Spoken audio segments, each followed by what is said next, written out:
Today we're going to be leaving Lviv and driving about 7 hours to Kiev. It started to snow yesterday, so I think we're all looking forward to making a move to Kiev.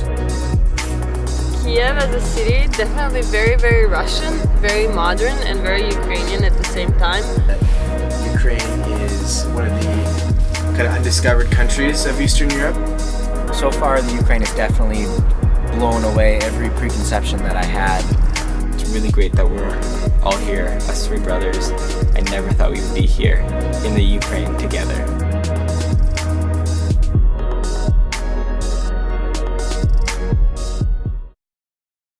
So we're going to go back and go to the Ukraine and see where my Ukrainian heritage comes from. So there we are, sitting in the middle of Bila, looking at photos of ourselves from 20 years ago. I never, in my wildest dreams, would have thought this was going to happen.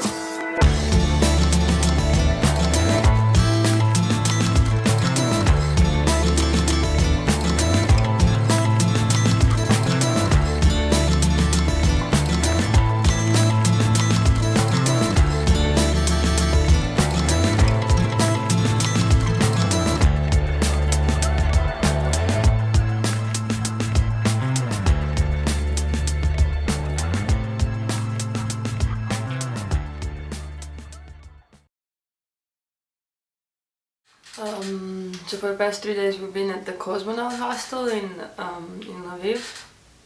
It's a funny looking, kind of Soviet feeling old building in the center of Lviv. And now we woke up and we're about to go for a 7-hour drive, probably 8-hour drive to Kiev. Lviv is such a tiny little cozy cultural city that I think going to Kiev is a little bit scary.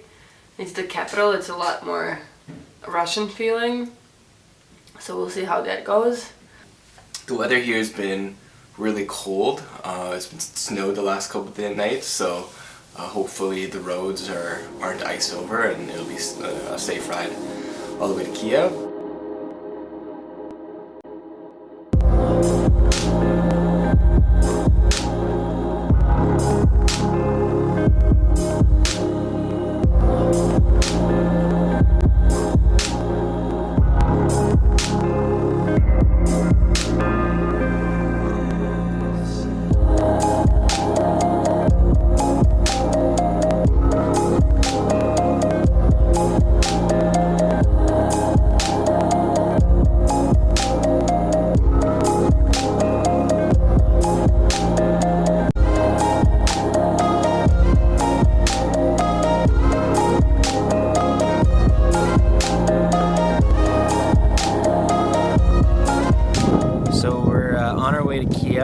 But we are taking what the GPS says is the correct route, and so does the map.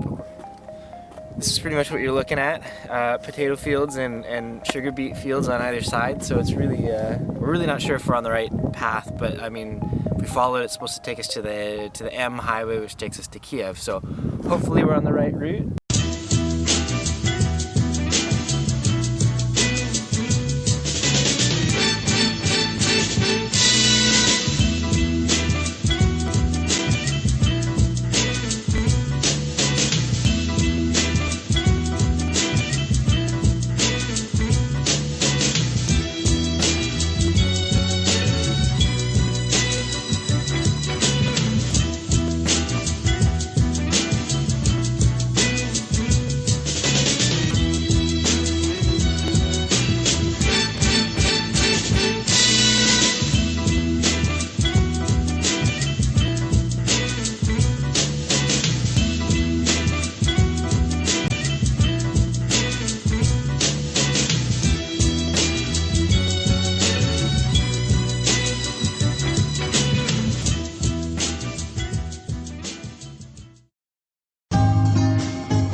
a really great hostel. The hostel is called Whynot Hostel. This is by far the best hostel I think we've all stayed at.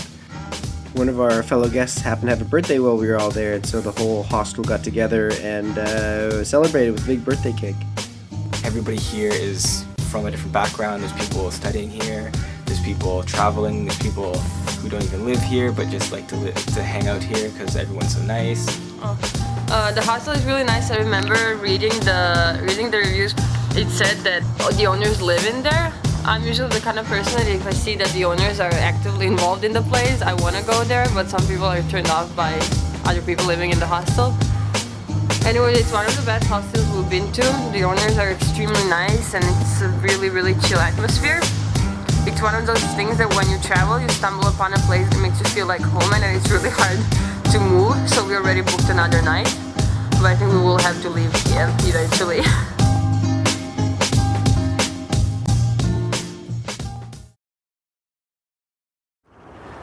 Kiev has a bunch of cool unknown things, like the deepest metro in the world, which is literally like a 5 to 6 minute escalator ride all the way to the bottom. It's really easy to get around here. The metro system is really cheap and really efficient. You've got to kind of push your way onto the trains, but other than that, it works really well. One of the stations in the Kiev metro is over 100 meters underground. The whole infrastructure is really quite impressive, with the ability to provide transport to over 500 million people every year. We're on our way to go check out the Ukrainian National Chernobyl Museum. It's quite a unique museum. I've got to say it was a little bit eerie feeling, with a lot of the displays reflecting the people affected by this disaster. Many of the displays were dedicated to the liquidators, the soldiers and the workers who had to clean up all the radioactive fallout after the Chernobyl disaster.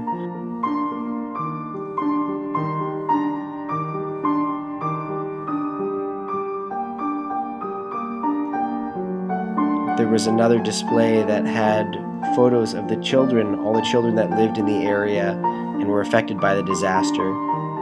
It gave us a really eerie feeling of just how widespread this disaster had been and how grave the consequences when something goes wrong in the nuclear age.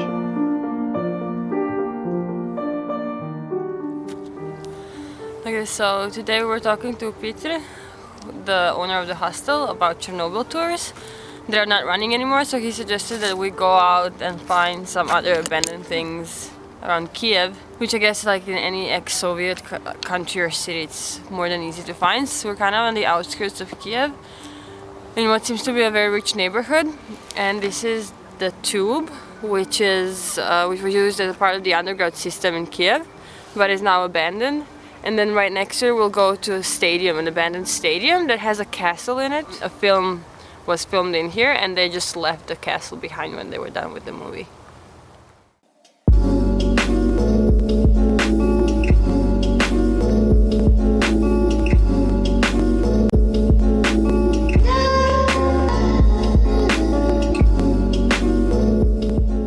So, now we are in another weird place, and here is a stadium. It used to be stadium, then it used to be castle, big castle, as you can see there, and then they burn it during shooting film, and that's it. End of the story.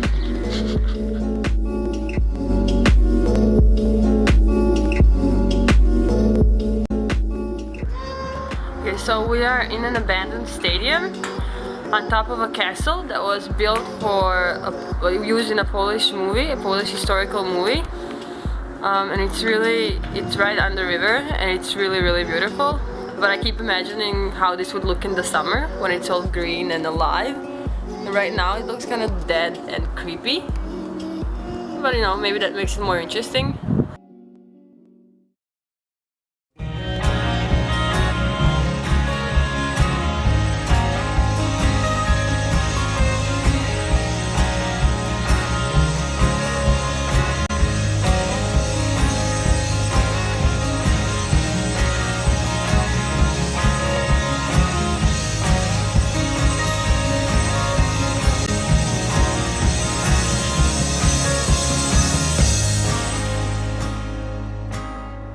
Today we're here at the monument to the independence of the motherland. And after this we're going to the military museum because I'm traveling with guys, so we have to go see guns. Neat little opportunity here to kind of climb inside some old Soviet era aircraft guns and tanks. This is a very, very neat opportunity. You definitely don't get to do this back home in Canada.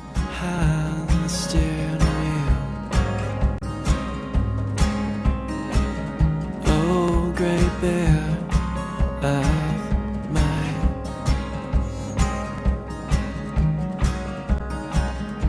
I can't see you. For me, this was a really unique experience to sit inside and pretend to be the pilot for a few seconds, sort of reliving my childhood dream of being a fighter pilot. Places for mismatched faces. Oh, great bear. Sitting inside a Hind helicopter at the military museum in Kiev. A lot of fun. You get to sit inside MiGs, you get to sit inside Hinds, and you really get to hold on to the real controls that actually seem to still work. If I move this, I can actually move the side-to-side motion, and the hydraulics are still very, very, very much connected. So it's actually very, very cool. I don't think so either, but there's a button.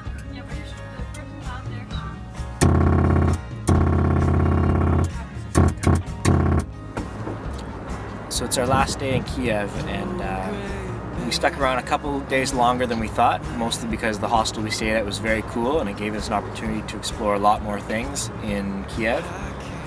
It's been a great opportunity to connect with some locals and see a lot of the local sites. Everyone at the hostel is really nice. This is probably the only hostel that I've actually felt sad leaving. This is our last night in Kiev, and I think tonight is actual last night. We thought that we had last nights for the past 3 days, but we always decided to stay, but I think tomorrow we actually have to leave. I have to say that my preconceptions of the city are totally blown away. We're gonna be leaving Kiev tomorrow morning. We're gonna wake up nice and early. We're gonna make some sandwiches. We're gonna get on the road. There's gonna be a really long road ahead of us. Ukraine is one of the kind of undiscovered countries of Eastern Europe, so I feel very privileged to have been able to come here. So we've been figuring out over the last couple of days who to meet up with in Chernivtsi. We managed to find a couch surfer who was willing to take us on. She seemed really nice and open-minded to giving us a hand actually tracking down our relatives in Chortkiv and Bila, which is really, really fortunate because right now we don't actually have any connections other than an old address that's about 20 years old. We're looking forward to having somebody along who can speak Ukrainian and read Russian and Cyrillic and give us a hand tracking down our relatives. Hopefully to be able to find some family, just learning more about our roots and learning more about where our family came from. But it's really great that we're all here, us three brothers. I never thought we would be here in the Ukraine together. It's blowing my mind.